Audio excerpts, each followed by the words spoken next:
اب نئے مضمون کا آغاز ہوتا ہے جس کا عنوان ہے صفت خرمی شہر صبا و ناشکری ایشان، یعنی صبا شہر کی خوشحالی اور ان کی ناشکری کا بیان۔ ان اہل صبا کی اصل بری تھی، وہ بقا کے اسباب سے بھاگتے تھے۔ ان کو اللہ نے اس قدر جائیداد اور باغ اور چراگاہ دی، دائیں اور بائیں سے فراغت کے لیے۔ کثرت کی وجہ سے پھل بہت گرتے تھے، چلنے والوں پر راستہ تنگ ہو جاتا تھا۔ پھلوں کی بکھیر راستہ روک دیتی تھی۔ پھلوں کی کثرت سے مسافر تعجب میں تھے۔ ان کے باغوں میں سر پر کی ٹوکری بغیر خواہش کے پھلوں کے جھڑنے سے بھر جاتی۔ بغیر کسی شخص کے ہوا پھل جھاڑتی، ان پھلوں سے بہت سے دامن بھر جاتے، موٹے خوشے نیچے کو لٹکے ہوئے چلنے والے کے سر اور منہ کو لگتے۔ بھٹی جلانے والا سونے کی کثرت سے کمر پر زرعی پیٹی باندھے رہتا ہے۔ کتے پاؤں کے نیچے کلچے رونتے، غذا کی کثرت سے جنگل کے بھیڑیوں کو بدہضمی ہو جاتی۔ شہر اور گاؤں چور اور بھیڑیے سے محفوظ ہو گئے تھے۔ موٹے بھیڑیے سے بکری بھی نہ ڈرتی تھی۔ اگر ان کے کپڑے میلے ہو جاتے، جلانے والی آگ ان کا صابون ہوتا۔ وہ کپڑوں کو تنور میں ڈال دیتے، تھوڑی دیر کے بعد وہ اچھا صاف ہو جاتا۔ اگر میں قوم کی نعمتوں کی شرح کروں جو روز بروز بڑھ رہی تھیں تو وہ ضرور باتوں سے مانع بنے گی۔ انبیاء فاستقم کا حکم لے کر گئے، جب انہوں نے اس طرح کی ناشکری حد سے زیادہ کی، اس وقت اللہ تعالی کی غیرت کام میں لگ گئی۔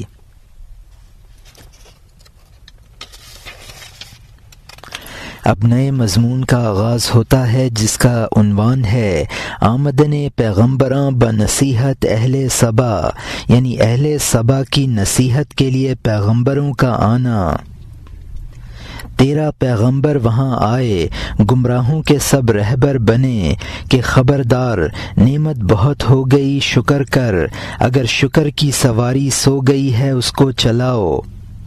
عقلی اعتبار سے انعام دینے والے کا شکر ضروری ہے، ورنہ ابدی ناراضی کا دروازہ کھل جائے گا۔ ہاں کرم دیکھو، اور یہ خود کون کرتا ہے کہ اس قدر نعمتوں پر ایک شکر پر اکتفا کرے۔ یہاں مترجم نے حاشیے میں لکھا ہے کہ عقلاً بھی انعام دینے والے کا شکریہ ضروری ہے، اللہ کا یہ بھی کرم ہے کہ اس قدر نعمتوں پر محض ایک شکریہ کا طالب بنے۔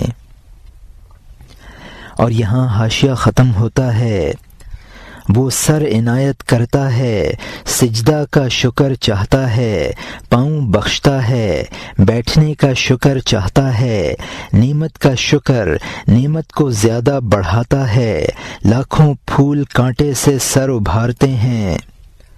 قوم نے کہا ہمارا شکر بھوت لے گیا، ہم تو شکر اور نعمت سے عاجز ہیں، ہم بخشش سے ایسے پسمردہ ہو گئے ہیں کہ نہ ہمیں عبادت اچھی لگتی ہے نہ گناہ۔ ہم نعمتیں اور باغ نہیں چاہتے، ہمیں ذرائع اور فراغت کی خواہش نہیں ہے۔ یہاں مترجم نے حاشیے میں لکھا ہے کہ اللہ نے سر عطا فرمایا ہے تو اس کا شکریہ یہ ہے کہ اس سر سے اس کو سجدہ کیا جائے۔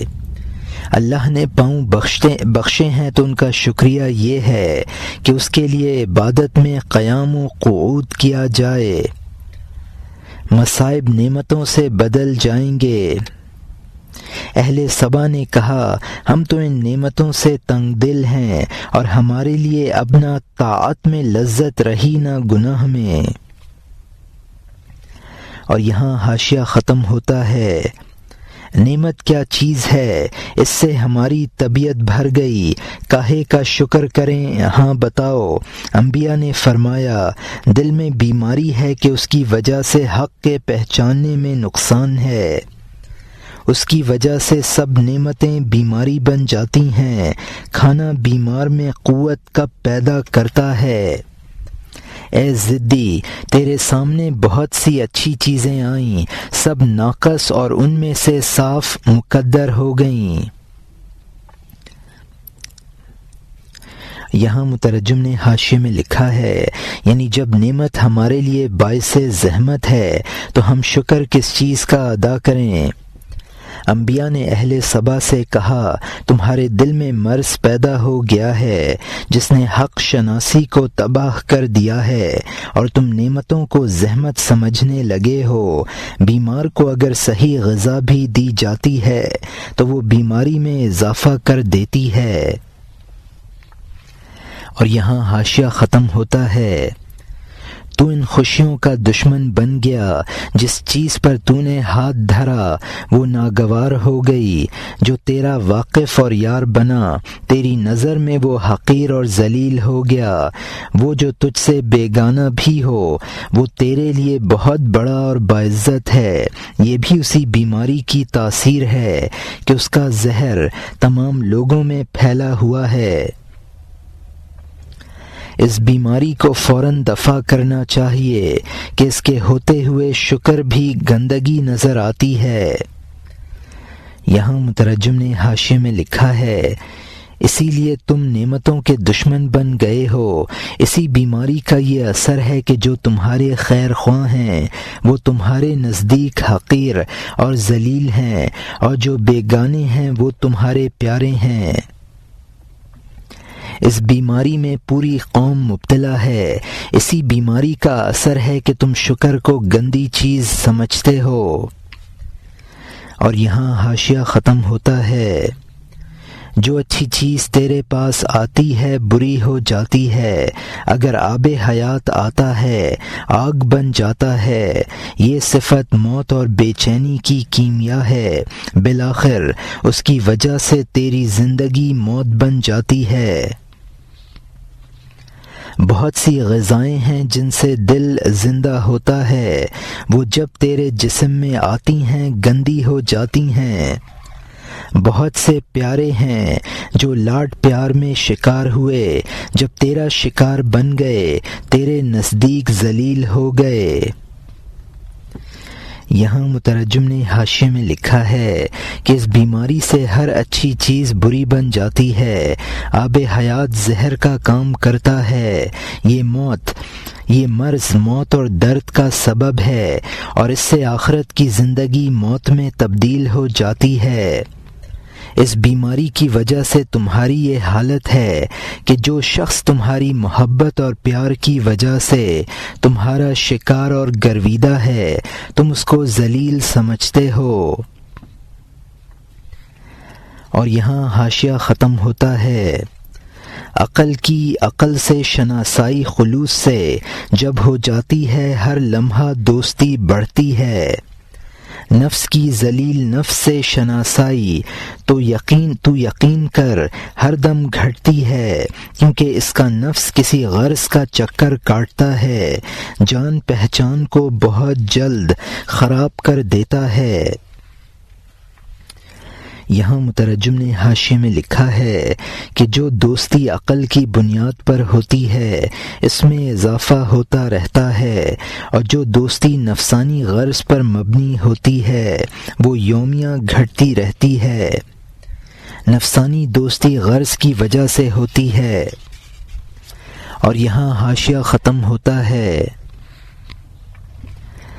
اگر تو کل قیامت کو کسی دوست کو قابل نفرت نہیں دیکھنا چاہتا ہے، عقل مند اور عقل سے دوستی کر، چونکہ نفس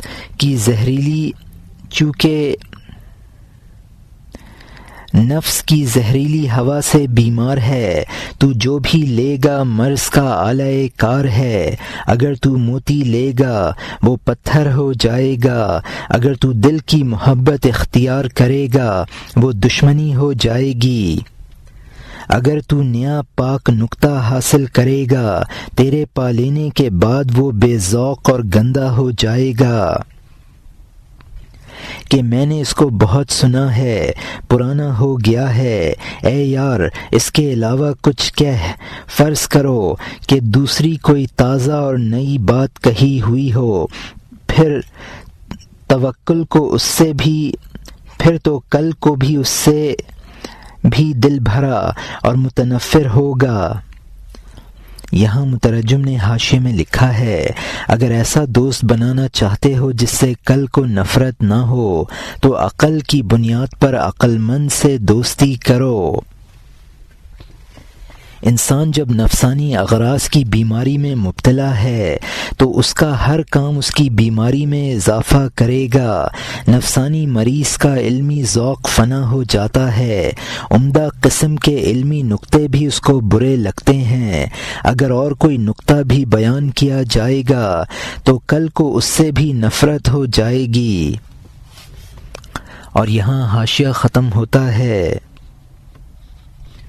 کیونکہ بیماری عادت بن جاتی ہے۔ بیماری کو دفع کر، ہر پرانی بات تیرے لیے نئی ہو جائے گی، حتیٰ کہ پرانی بات نئے پتے نکالے گی۔ پرانی بات گڑھے میں سے سینکڑوں خوشے کھلائے گی۔ ہم اللہ تعالیٰ کے شاگرد ہیں اور طبیب ہیں۔ ہمیں بحر قلزم نے دیکھا تو وہ پھٹ گیا۔ جسمانی طبیب دوسرے ہیں جو دل کو نبض کے راستے سے دیکھتے ہیں۔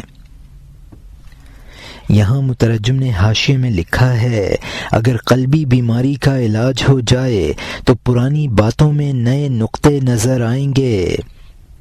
بحر قلزم یعنی حضرت موسیٰ علیہ السلام کے واقعہ کی طرف اشارہ ہے۔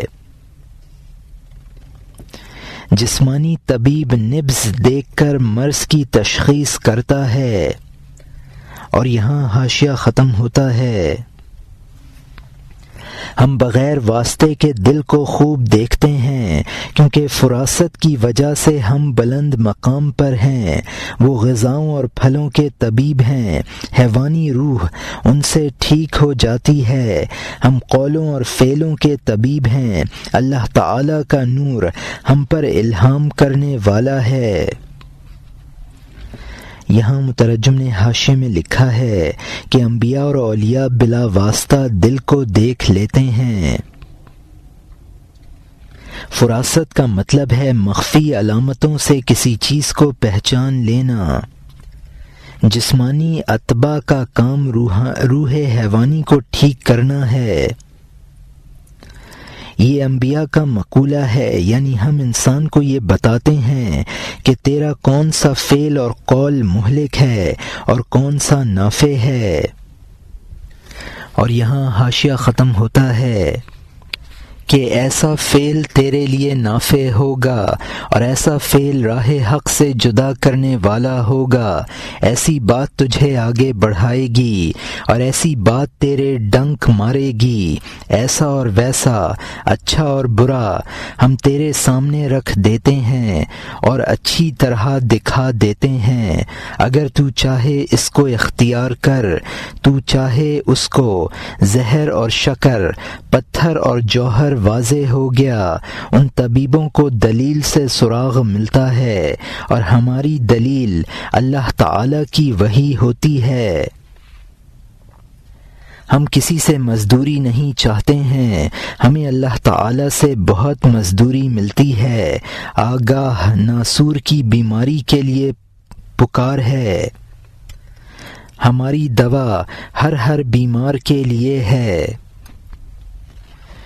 یہاں مترجم نے حاشیے میں لکھا ہے کہ انسانوں کو کون سے افعال و اقوال اللہ سے قریب کرتے ہیں اور کون سے راستہ روکتے ہیں، انسانوں کے لیے نیکی اور بدی کو خوب واضح کر کے بیان کرتے ہیں۔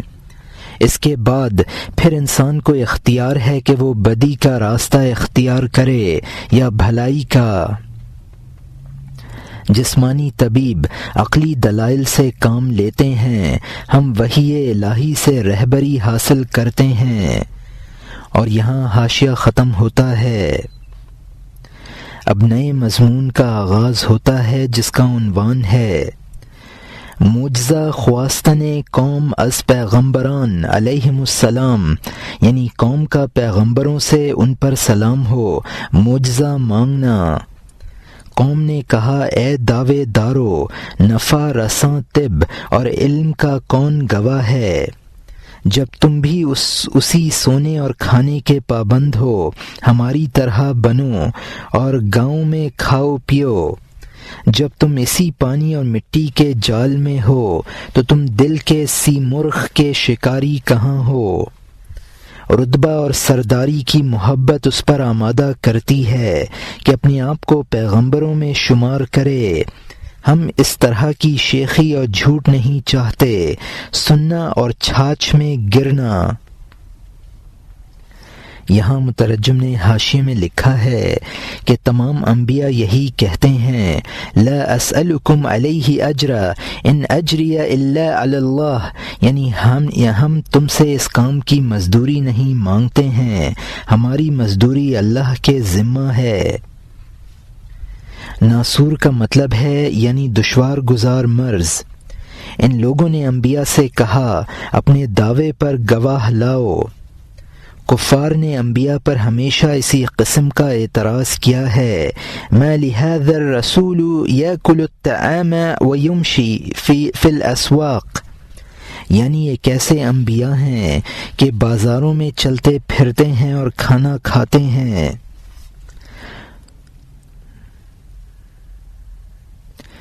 کفار نے انبیاء سے کہا کہ تم خود جب کہ آب و گل سے بنے ہوئے ہو تو تم دوسروں کی کیا اصلاح کر سکتے ہو۔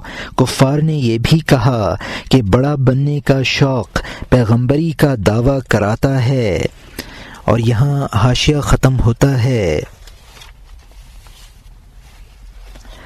انبیاء نے کہا یہ باتیں اسی بیماری کی وجہ سے ہیں، اندھے پن کا سرمایہ دیدار کا پردہ ہے۔ تم نے ہمارا دعویٰ سن لیا اور تم ہمارے ہاتھ میں اس جوہر کو نہیں دیکھتے ہو۔ یہ جوہر لوگوں کی آزمائش ہے، ہم اس کو آنکھوں کے گرد گھما رہے ہیں۔ جو یہ کہے کہ گواہ کہاں ہے، اس کی بات خود گواہ ہے کہ وہ جوہر کو نہیں دیکھ رہا ہے، اندھے پن کا قیدی ہے۔ سورج کہے کہ اٹھ، دن نکل آیا، اٹھ جا، مخالفت نہ کر۔ تو کہے اے آفتاب گواہ کہاں ہے، تجھ سے وہ کہے گا اے اندھے اللہ تعالی سے آنکھ لگ۔ یہاں مترجم نے حاشیے میں لکھا ہے کہ انبیاء نے کافروں سے کہا تم ہماری نبوت کو نہیں دیکھتے ہو، یہ تمہارا اندھا پن ہے، یعنی اپنی نبوت سب کو دکھا رہے ہیں۔ جو شخص ہماری رسالت کو نہیں دیکھتا ہے اور گواہ طلب کرتا ہے، یہ بات خود اس کی گواہ ہے کہ وہ اندھا ہے۔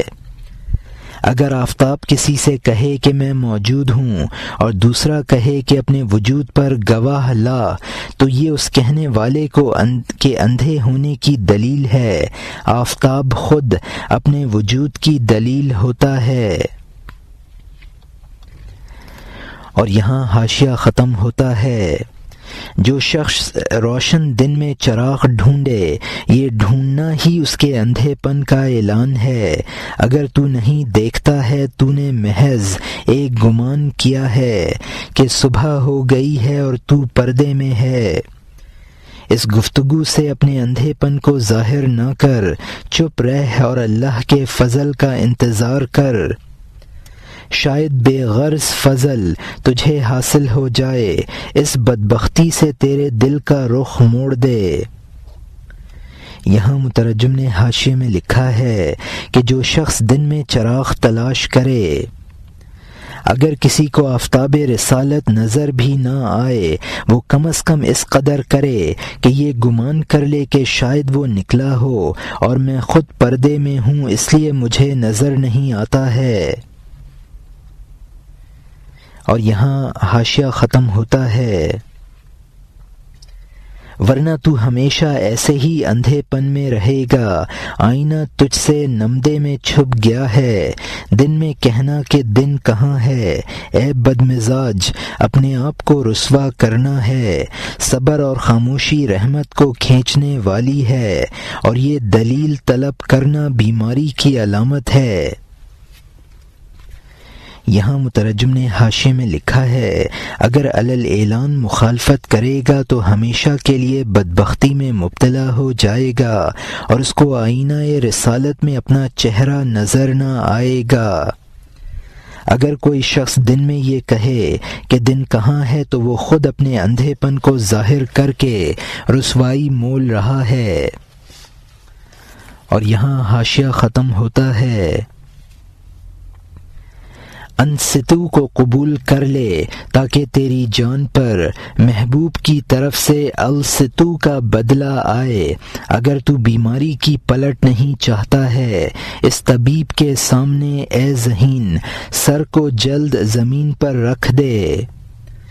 زیادہ گفتگو کو بیچ ڈال اور خرید لے، زیادہ گفتگو کو بیچ ڈال اور خرید لے، جان کی قربانی اور رتبہ کی قربانی اور مال کی قربانی، تاکہ اللہ تعالیٰ کا فضل تیری ایسی تعریف کرے کہ تیرے رتبے پر آسمان حسد کرے۔ جب تم طبیبوں کے دل کی نگہداشت کرو گے، خود دیکھ لو گے اور خود شرمندہ ہوگے۔ اس اندھے پن کو دفع کرنا مخلوق کے ہاتھ میں نہیں ہے، لیکن طبیبوں کی عزت کرنا اسباب ہدایت میں سے ہے۔ ان طبیبوں کے دل سے غلام بنو تاکہ مشک اور عنبر سے پر ہو جاؤ۔ یہاں مترجم نے حاشیے میں لکھا ہے کہ انصتو کا مطلب ہے کہ قرآن پاک میں ہے وَإِذَا قُرِئَ الْقُرْآنَ فَاسْتَمِعُوا لَهُ فَانصِتُوا وَأَنصِتُوا لَعَلَّكُمْ تُرْحَمُونَ، یعنی جب قرآن پڑھا جائے تو تم کان لگاؤ اور خاموشی سے سنو تاکہ تم پر رحم کر دیا جائے۔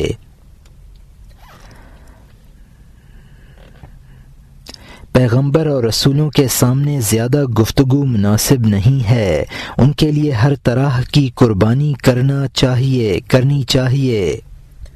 انسان کی قربانیوں پر اللہ تعالیٰ ایسی تعریف فرمائے گا کہ آسمان کو اس پر حسد آئے گا۔ جب ان اتباع کی دلداری کی جائے گی تو انسان پر خود اپنی حقیقت کھل جائے گی۔ رسالت نظر نہ آنے کے مرض کا دفعہ اللہ تعالیٰ کے ہاتھ میں ہے، اور ان لوگوں کی توقیر کرنا اس مرض کے دفعہ کا سبب ہے۔ انسان کو اللہ تعالیٰ اپنا خلیفہ کب بنا سکتا ہے؟ شاہ اور اس کے قاصد کا ہم جنس ہونا ضروری ہے۔ انسان جو آب و گل سے بنا ہے، اس کو اللہ سے کیا مناسبت ہے؟ اور یہاں حاشیہ ختم ہوتا ہے۔ اب نئے مضمون کا آغاز ہوتا ہے جس کا عنوان ہے متہم داشتن قوم انبیاء را علیہم السلام، یعنی قوم کا پیغمبر علیہم السلام پر تہمت لگانا۔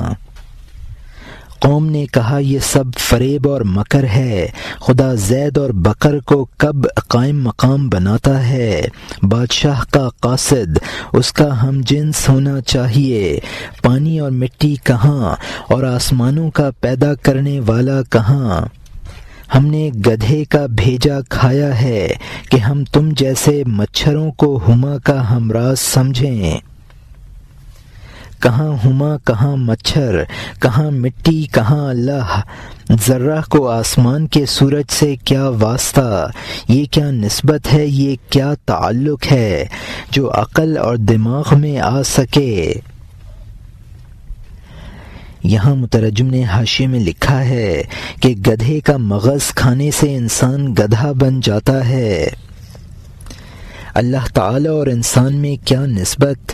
ذرہ کو آفتاب سے کیا نسبت؟ کسی انسان کا اللہ تعالیٰ سے ہمراز ہونا عقل میں نہیں آ سکتا۔ یہ ان لوگوں کا اعتراض تھا، اور یہاں حاشیہ ختم ہوتا ہے۔ یہ بیہودہ گفتگو کب تک؟ یہ کیا مکر ہے، یہ کیا فریب اور دغا ہے، یہ خود کہاں ہے، کہاں آسمان، کہاں کچا دھاگا۔ اس افسانے کو ہماری عقل قبول نہیں کرتی۔ غالباً ہم اتنی تو عقل رکھتے ہیں کہ گندنے کو گاجر سے پہچان لیں۔ یہاں مترجم نے حاشیے میں لکھا ہے کہ اہل سبا نے انبیاء سے یہ کہا تھا، ہم میں اتنی عقل تو ہے کہ گندنے اور گاجر میں فرق کر لیں۔ عربی میں اس کو گندنا یعنی عربی میں اس کو کرات کہتے ہیں، اور یہ ایک بدبودار پھلی ہے جو کھائی جاتی ہے۔ اور یہاں حاشیہ ختم ہوتا ہے، اب نئے مضمون کا آغاز ہوتا ہے جس کا عنوان ہے حکایت خرگوشاں کہ خرگوشے را بر رسالت پیش فیل فرستادند کہ بگو کہ من رسول ماہ آسمانم در پیش تو کہ ازیں چشمہ آب حضر کن چنانچہ در کتاب کلیلہ و دمنا آمدہ۔ یعنی ان خرگوشوں کا قصہ کہ ایک خرگوش کو ہاتھی کے پاس قاصد بنا کر بھیجا کہ تو جا کر کہہ کہ میں آسمان کے چاند کا تیرے لیے قاصد ہوں کہ تو پانی کے اس چشمے سے پرہیز کر، جیسا کہ کلیلہ اور دمنا کتاب میں مذکور ہے۔ یہاں مترجم نے حاشیے میں لکھا ہے کہ اہل سبا نے یہ قصہ نقل کیا کہ تمہاری تو وہی مثال ہے جیسا کہ خرگوش چاند کا رسول بنا تھا۔ خرگوش نے کہا میں چاند کا قاصد اور پیامبر ہوں اور چاند کا ہمراز ساتھی ہوں۔ اور یہاں حاشیہ ختم ہوتا ہے، یہ تو ایسا ہی ہے کہ خرگوش نے کہا میں چاند کا قاصد ہوں اور چاند کا ساتھی، کیونکہ ہاتھیوں کے جھنڈ سے صاف چشمے پر تمام جنگلی جانور مصیبت میں تھے، سب محروم تھے اور ڈر کی وجہ سے چشمے سے دور تھے۔ چونکہ طاقت کم تھی انہوں نے تدبیر کی، ایک بوڑھے خرگوش نے پہاڑ پر سے آواز دی ہاتھیوں کو چاند رات میں۔ یہاں مترجم نے حاشیے میں لکھا ہے یہ خرگوش فرضی طور پر چاند کا رسول اس لیے بنا تھا کہ تمام جانور چشمے پر ہاتھیوں کے آنے سے تنگ تھے، اور سب نے مل کر یہ ایک سازش کی تھی کہ ہاتھی اس چشمے پر آنا چھوڑ دیں۔ جنگل کے سب جانور ہاتھیوں کے ڈر سے اس چشمے کے پانی سے محروم ہو گئے تھے۔ چونکہ لڑنے میں تو کمزور تھے اس لیے انہوں نے یہ تدبیر سوچی تھی۔ اور یہاں حاشیہ ختم ہوتا ہے، اے ہاتھیوں کے بادشاہ سامنے کھڑا ہو جا، میں قاصد ہوں، قاصدوں پر پابندی اور دھمکی اور غصہ مناسب نہیں ہے۔ چاند کہہ رہا ہے کہ اے ہاتھیوں بھاگ جاؤ، چشمہ ہماری ملکیت ہے، اس سے ہٹ جاؤ ورنہ میں تمہیں اندھا کر دوں گا۔ ظلم میں نے بتا دیا، اپنا فرض ادا کر دیا۔ یہاں مترجم نے حاشیے میں لکھا ہے کہ ہاتھیوں کے بادشاہ کو خرگوش نے حکم دیا کہ وہ ٹھہرے، اور پھر کہا کہ میں چاند کا قاصد ہوں، میں چاند کی طرف سے پیغام لایا ہوں۔ چاند نے کہا ہے کہ یہ پانی کا چشمہ میری ملکیت ہے، تم اس پر نہ آیا کرو، اگر کہنا نہ مانو گے تو اندھا بنا دوں گا۔ یعنی میں نے تمہارا ظلم تم کو بتا دیا ہے اور اپنا فرض ادا کر دیا ہے۔ اور یہاں حاشیہ ختم ہوتا ہے، یہ چشمہ چھوڑ دو اور چلے جاؤ تاکہ میری تلوار کے زخم سے محفوظ ہو جاؤ۔ دیکھو علامت یہ ہے کہ چاند پانی میں پینے والے ہاتھی سے پریشان ہوتا ہے۔ اے بہاتھیوں کے بادشاہ 14ویں کو آ تاکہ چشمے میں تو اس کی دلیل حاصل کر لے۔ اے ہاتھیوں کے شاہ فلاں رات کو آ جا تاکہ چشمے میں تو وہ دلیل پالے۔ جب نئے چاند پر 2 ہفتے گزر گئے، ہاتھیوں کا بادشاہ آیا، چشمے سے پانی پینے لگا۔ اس رات کو جب ہاتھی کے پانی میں سونڈ ڈالی، پانی ہلا اور چاند ہلنے لگا۔ ہاتھی نے اس کی بات کا یقین کر لیا۔ جب پانی میں چاند ہلا، وہ جھنڈ خوف کھا کر واپس ہو گیا۔ اس کے بعد ان میں سے کوئی نہ آیا۔ اے گروہ، ہم ان بے وقوف ہاتھیوں میں سے نہیں ہیں کہ چاند کا ہلنا ہم پر دبدبہ قائم کرے۔ یہاں مترجم نے حاشیے میں لکھا ہے کہ خرگوش نے کہا میرے سچا ہونے کی علامت یہ ہے کہ جب کوئی ہاتھی پانی پیتا ہے تو وہ چاند پریشانی میں ہلنے لگتا ہے۔ اب اگر یقین نہیں ہے تو 14ویں شب کو آنا اور میرے اس دعوے کی دلیل آنکھوں سے دیکھ لینا۔ جب چاند کے نکلنے پر 2 ہفتے گزرنے کو ہوئے تو ہاتھیوں کا بادشاہ چشمے پر پانی پینے آیا۔ جب پانی پر چاند کا عکس ہلا تو ہاتھی کو خرگوش کی بات کا یقین آ گیا۔ ڈر کر جب ہاتھیوں کا بادشاہ بھاگا تو سارے ہاتھی بھاگ پڑے اور پھر کوئی ہاتھی چشمے پر نہ آیا۔ یہ قصہ سنا کر اہل سبا نے کہا ہم ایسے بے وقوف نہیں ہیں کہ ہاتھیوں کی طرح تمہاری باتوں میں آ جائیں۔ اور یہاں حاشیہ ختم ہوتا ہے۔ اب نئے مضمون کا آغاز ہوتا ہے جس کا عنوان ہے جواب گفتن انبیاء طعن ایشاں را و مثل آوردن ایشاں را، یعنی انبیاء کا ان کے اعتراض کا جواب دینا اور ان کی ایک مثال بیان کرنا۔ انبیاء نے فرمایا افسوس ہماری نصیحت نے، اے بے وقوفو تمہاری بیڑی کو اور سخت کر دیا، تمہاری بیڑی کو اور سخت کر دیا، ہائے افسوس تمہارے مرض کی وجہ سے دوا جان کا زہر تمہارا قاتل قہر بن گیا۔ یہ چراغ آنکھ کے اندھیرے کو اور بڑھا دیتا ہے جب اللہ تعالی نے غضب کا پردہ ڈال دیا ہے۔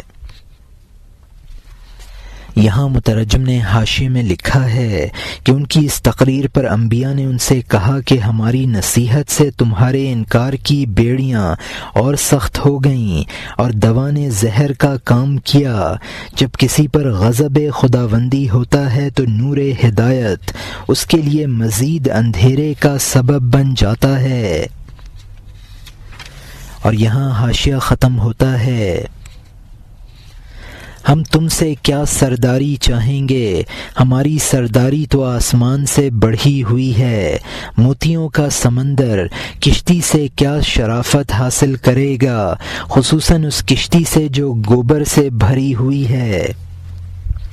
اس اندھی اور تاریک آنکھ پر افسوس ہے جس میں سورج ایک ذرہ نظر آئے، جیسا کہ آدم علیہ السلام جو کہ بے مثل اور یکتا تھے، شیطان کی آنکھ نے مٹی کے علاوہ کچھ نہ دیکھا۔ یہاں مترجم نے حاشیے میں لکھا ہے جس کو اللہ کے تقرب سے وہ مرتبہ حاصل ہو جو آسمان سے بھی بلند ہے، وہ تمہاری سرداری کا کیا خواہش مند ہو سکتا ہے۔ جس سمندر میں موتی بھرے ہوں اس کو گوہر بھری کشتی سے کیا شرافت حاصل ہو سکتی ہے۔ وہ آنکھ قابل افسوس ہے جس کو آفتاب ذرہ نظر آئے، یہ شیطانی آنکھ ہے کہ اس نے حضرت آدم علیہ السلام کے پتلے کی مٹی کو دیکھا اور ان کے باطنی اوصاف کو نہ دیکھا۔ اور یہاں حاشیہ ختم ہوتا ہے۔ شیطانی آنکھ نے موسم بہار کو خزاں دکھایا، اسی طرف گئی جو اس کا مقام تھا۔ بہت سی دولتیں ہیں جو کبھی کبھی حاصل ہوتی ہیں، بدبخت کے لیے وہ راستے سے لوٹ جاتی ہیں۔ بہت سے معشوق ہیں جو بغیر جان پہچان کے آ جاتے ہیں ایک بدبخت کے سامنے جو عشق بازی نہیں جانتا ہے۔ بے وقوفوں کی ایسی محرومی کیوں ہے؟ گمراہوں کو سیدھا راستہ موافق نہیں آتا ہے۔ آنکھ کو غلط دکھانے والی ہماری محرومی ہے، اور یہ ہمارے دل کو پھیرنے والی بری تقدیر ہے۔ جب پتھر کا بت تمہارا قبلہ بن گیا، لعنت اور اندھا پن تمہارا سائبان بن گیا۔ تمہارے پتھر کا اللہ تعالیٰ کا شریک ہونا کیسے مناسب ہوا؟ عقل اور روح کو اللہ تعالیٰ کا ہمراز بنانا کیوں مناسب ہوا؟ مرا ہوا مچھر ہما کا شریک بن گیا، زندہ کا اللہ تعالیٰ کا ہمراز ہونا کیوں مناسب نہ ہوا؟ یہاں مترجم نے حاشیے میں لکھا ہے کہ شیطان کو شیطانی آنکھ نے حقیقت کے خلاف دکھایا۔ حضرت آدم علیہ السلام جو بمنزلہ بہار تھے، وہ اس کو خزاں نظر آئے، خود ذلیل تھا، اس کی نگاہ ذلیل پر پڑی۔ بدبختوں کو قیمتی دولت حاصل نہیں ہوتی، نہ قدروں کو دولت ملتی ہے لیکن وہ اس کی قدر نہیں کرتے۔ احمقوں کی محرومی کا سبب ان کی حرمان نصیبی ہے جو اللہ تعالیٰ کے حکم سے ان پر مسلط ہے۔ انبیاء نے اہل سبا سے کہا، چونکہ تم بت پرستی میں مبتلا ہو گئے ہو، اس لیے لعنت اور اندھا پن تم پر مسلط ہو گیا ہے۔ تمہارے اندھے پن کی یہ علامت ہے کہ پتھر کے بت کو تو اللہ کا شریک سمجھ رہے ہو، لیکن عقل اور جان کو اللہ کا ہمراز سمجھنے میں تمہیں اشکال پیش آ رہا ہے۔ اور یہاں حاشیہ ختم ہوتا ہے۔ وہ مردہ بت تمہارا گھڑا ہوا ہے، زندہ مچھر خدا کا بنایا ہوا ہے۔ وہ اپنے اور اپنی دستکاری کے عاشق ہیں۔ سانپوں کی دم کا مذہب سانپ کا سر ہے۔ نہ اس دم میں کوئی دولت اور نعمت ہے، نہ اس سر میں کوئی راحت اور لذت ہے۔ وہ سانپ کی دم سر کے چاروں طرف گھومتی رہتی ہے۔ وہ دونوں دوست لائق اور مناسب ہیں۔ یہاں مترجم نے حاشیے میں لکھا ہے کہ بت جو تم نے خود اپنے ہاتھوں سے تراشا وہ اللہ تعالیٰ کا شریک ہو گیا، لیکن تمہارے نزدیک انسان جو اللہ کا بنایا ہوا ہے وہ اللہ کا ہمراز نہیں ہو سکتا۔ تو تم دراصل اپنے اور اپنی مصنوعات کے عاشق ہو۔ سانپ کی دم سانپ کے سر کی اطاعت کرتی ہے، مثل مشہور ہے جیسی روح ویسے فرشتے۔ جس جانب منہ جائے گا اسی جانب اس کی دم جائے گی، یعنی سانپ کی دم اور سر۔ اور یہاں حاشیہ ختم ہوتا ہے۔ غزنوی دانا ایسا ہی فرماتے ہیں الہی نامہ میں، اگر تو اچھی طرح سنے تقدیر کے فیصلے میں تو بکواس نہ کر۔ گدھے کا جسم گدھے کے کان کے لائق ہے، اعضاء اور بدن مناسبت سے بنے ہیں، اوصاف جانوں کے مناسب ہیں۔ یہاں مترجم نے حاشیے میں لکھا ہے کہ حکیم سنائی غزنوی رحمۃ اللہ علیہ نے الہی نامہ میں جو باتیں سمجھائی ہیں ان کو بیان کر کے یہ باتیں بتاتے ہیں کہ کفار کی محرومی اور ان کی عجیب عقل پر تعجب کی ضرورت نہیں ہے۔ اس میں اللہ تعالیٰ کی حکمتیں مضمر ہیں، وہی اپنی حکمتوں کو خوب جانتا ہے، خوب سمجھتا ہے۔ اللہ تعالیٰ کے فیصلوں میں زیادہ باتیں بنانا بیکار ہیں، اس نے ہر کام مناسبت سے کیا ہے۔ اللہ تعالیٰ نے سارے اعضاء اور بدنوں میں خاص تناسب رکھا ہے، ہر روح میں اس کے مناسب اوصاف پیدا فرمائے ہیں۔ اور یہاں حاشیہ ختم ہوتا ہے۔ ہر روح کی صفت اس کے مناسب ہوتی ہے، یقیناً اللہ تعالیٰ اس کو روح کے مناسب پیدا کرتا ہے۔ جب کہ اس نے صفت کو روح کا ساتھی بنایا ہے تو اس کو چہرے اور آنکھ کی طرف مناسب سمجھ، اچھائی اور برائی میں مناسب صفتیں پیدا ہوئی ہیں۔ جو حروف اللہ تعالیٰ نے لکھے وہ مناسب ہیں۔ آنکھ اور دل 2 انگلیوں کے درمیان ہیں اے حسین، جیسا کہ کاتب کے ہاتھ میں قلم مہر اور قہر کی انگلی ہے درمیان میں، ان سرنگش سے دل کا قلم تشنگی، تنگی اور کشادگی میں ہے۔ یہاں مترجم نے حاشیے میں لکھا ہے کہ ہر جان کے اوصاف اس کے مناسب پیدا فرمائے ہیں۔ جب اللہ تعالیٰ نے ایک روح کے لیے صفت کفر پیدا فرمائی ہے تو وہی صفت اس کے مناسب تھی۔ قلم تقدیر نے جو حروف لکھے وہی اس شخص کے مناسب تھے۔ انسان کا دل اور آنکھ قدرت کی 2 انگلیوں کے قبضہ میں ہیں، وہ جس طرف چلا رہی ہے ان کا رخ، وہ جس طرف چاہتی ہے ان کا رخ موڑ دیتی ہے۔ جن 2 انگلیوں کے درمیان میں قلم دل ہے وہ ایک قہر کی انگلی ہے، دوسری مہر کی انگلی ہے۔ اور یہاں حاشیہ ختم ہوتا ہے، اے قلم اگر تو خدائی ہے تو خیال رکھ کہ تو کس کی 2 انگلیوں کے درمیان میں ہے، تیرا سب ارادہ اور حرکت اس انگلی سے ہے، تیرا فرق مجمع کے چوراہے پر ظاہر ہونے والا ہے، تیرے احوال کے حروف اس کی تحریر کے ہیں، تیرا ارادہ اور اس کو فسخ کرنا اس کے ارادے اور فسخ کرنے سے ہے۔ دنیا دعا اور عاجزی کے علاوہ کوئی راستہ نہیں ہے، اس گردش سے ہر قلم باخبر نہیں ہے، اس کو قلم جانتا ہے لیکن اپنے مرتبہ کے بقدر اچھائی اور برائی میں اپنا مرتبہ سمجھ لیتا ہے۔ وہ جو کچھ خرگوش اور ہاتھی کے قصے سے متعلق ہوئے، حتیٰ کہ حکمت ازلی کو دنیاوی ہیلوں سے ملا دیا۔ یہاں مترجم نے حاشیے میں لکھا ہے کہ دل کو ہمیشہ اس کو مد نظر رکھنا چاہیے کہ وہ کس ذات کے قبضے میں ہے۔ انسان کے تمام حرکات و سکنات اس انگلی کی وجہ سے ہیں۔ انسان اور انسان میں جو فرق ہے وہ قیامت کے چوراہے پر ظاہر ہوگا۔ انسان کو جو حالات پیش آتے ہیں وہ قلم تقدیر کے لکھے ہوئے ہیں۔ بعض بزرگوں نے کہا ہے، عرفت ربی بفسخ العزائم، میں نے اپنے پروردگار کو اپنے ارادوں کے فسخ ہو جانے سے پہچانا۔ قلم تقدیر کے لکھے ہوئے سے نجات کا راستہ صرف عاجزی اور گریہ ہے۔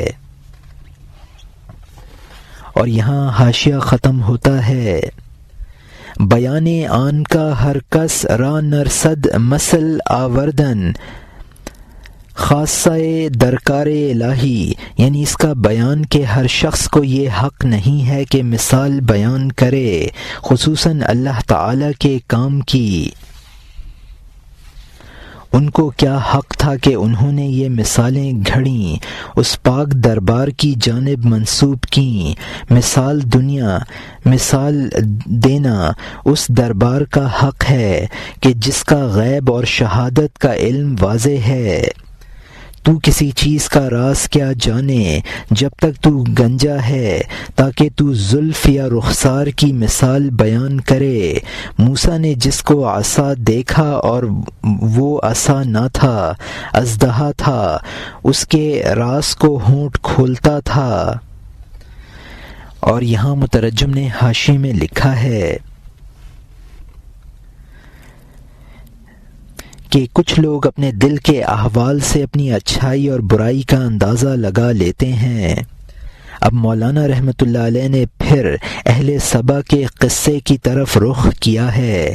اہل سبا نے رسولوں اور خدا کو کلیلہ و دمنہ کے قصے میں خرگوش اور ہاتھی سے تشبیہ دی تھی۔ اہل سبا کو یہ حق نہ تھا کہ وہ اس طرح کی مثالیں جناب باری تعالی کے لیے گھڑیں۔ صحیح مثال وہی دے سکتا ہے جس کو مثال اور جس کے لیے وہ مثال ہے اس کو پوری واقفیت ہو۔ گنجا اگر زلف اور رخ کی مثالیں بیان کرے تو لامحالہ غلط ہوں گی، کیونکہ وہ خود زلف کی حقیقت سے ناواقف ہے۔ حضرت موسیٰ علیہ السلام جیسا نبی اپنے عصا کی حقیقت سے ناواقف تھے، وہ اس کو محض لاٹھی سمجھے، حالانکہ وہ اژدہا تھا۔ اس نے ہونٹ چلائے تو ان پر راز منکشف ہوا۔ تو جب حضرت موسیٰ علیہ السلام کا علم بھی ناقص ہے تو تم ان نفسانی خواہشوں کی حقیقت، جو کہ دراصل شیطانی دام و دانہ ہیں، کیا سمجھ سکتے ہو؟ اور یہاں حاشیہ ختم ہوتا ہے۔ جبکہ ایسا شاہ لکڑی کے راز کو نہ سمجھے تو اس جال اور دانوں کے راز کو کیا سمجھے گا؟ جب مثال کے معاملے میں حضرت موسیٰ علیہ السلام کی آنکھ غلط ہو گئی تو فضول چوہا اس میں کیا سوراخ بنا سکتا ہے؟ وہ تیری مثال کو اژدہا جیسا بنا دیتا ہے تاکہ جواب میں تیرے جز اکھاڑ دے۔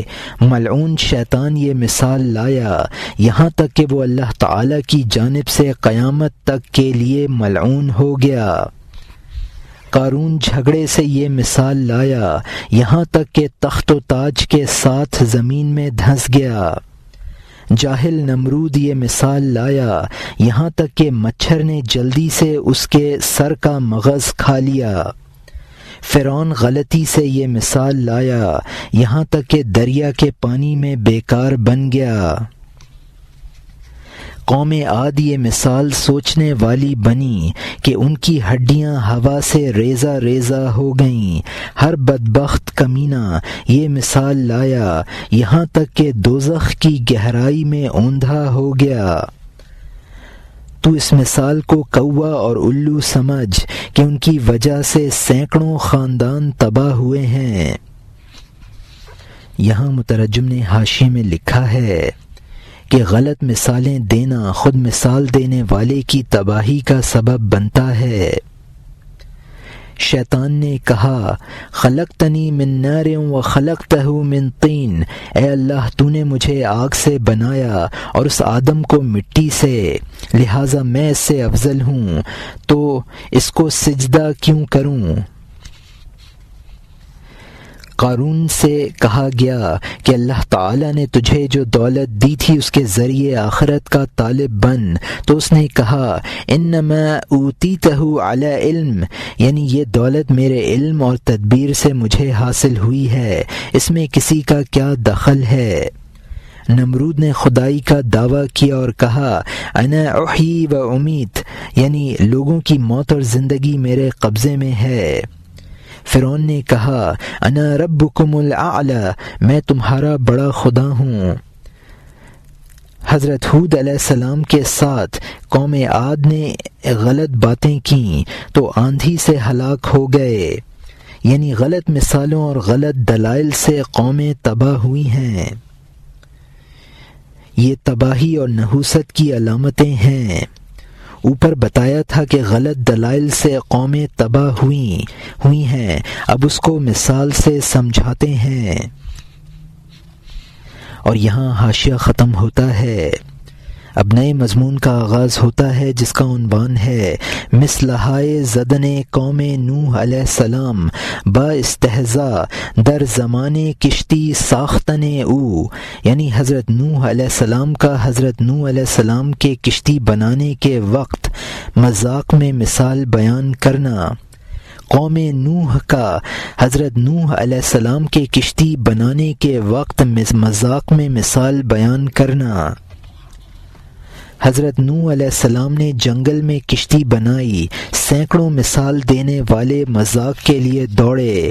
اس جنگل میں جہاں کنواں اور پانی نہیں ہے وہ کشتی بنا رہا ہے، کس قدر نادان اور بے وقوف ہے۔ ایک کہتا تھا کہ اس کشتی کو دوڑا، ایک کہتا تھا اس کے پر بھی لگا۔ ایک کہتا تھا کہ اس کا دمبالا ٹیڑھا ہے، ایک کہتا تھا کہ اس کی پشت ٹیڑھی میڑی ہے، ایک کہتا تھا کہ اس کا پالان کہاں ہے، ایک کہتا تھا کہ اس کا پایا ٹیڑھا کیوں ہے، ایک کہتا تھا کہ یہ خالی مشکیزہ ہے، ایک کہتا تھا کہ یہ گدھا کس کے لیے ہے، ایک کہتا تھا کہ شاید تو بیکار ہے یا تو کھوسٹ ہو گیا ہے اور تیرے سر سے عقل نکل گئی ہے، وہ کہتے تھے کہ یہ خدا کے حکم سے ہے، یہ ٹھٹول سے نہ گھٹے گی۔ یہاں مترجم نے حاشیے میں لکھا ہے کہ کشتی کی وہاں ضرورت ہوتی ہے جہاں دریا ہو، یہاں خشک جنگل ہے، اس میں نوح کشتی کیوں بنا رہے ہیں؟ یہ کشتی خشکی میں دوڑانے کے لیے ہے، لہٰذا اس کو جنگل میں دوڑا، اس کشتی کے پر لگا تاکہ اڑ سکے، پانی تو موجود نہیں کہ اس میں چلے گی۔ مذاق میں کوئی حضرت نوح علیہ السلام سے کہتا کہ اس کشتی کا پچھلا حصہ ٹیڑھا ہے، کوئی کہتا کہ اس کی پشت ٹیڑھی ہے، کوئی مذاق میں کہتا کہ اس گدھے کا پالان کہاں ہے، کوئی کہتا کہ اس کا پایا ٹیڑھا ہے، کوئی کشتی کو مشک بتاتا، کوئی اس کو گدھا قرار دیتا۔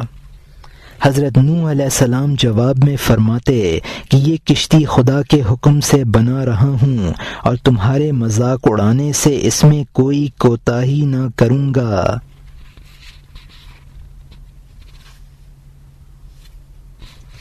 حضرت نوح علیہ السلام نے قوم سے فرمایا تھا، ان تسخروا منا فإنا نسخر منکم کما تسخرون، یعنی جس طرح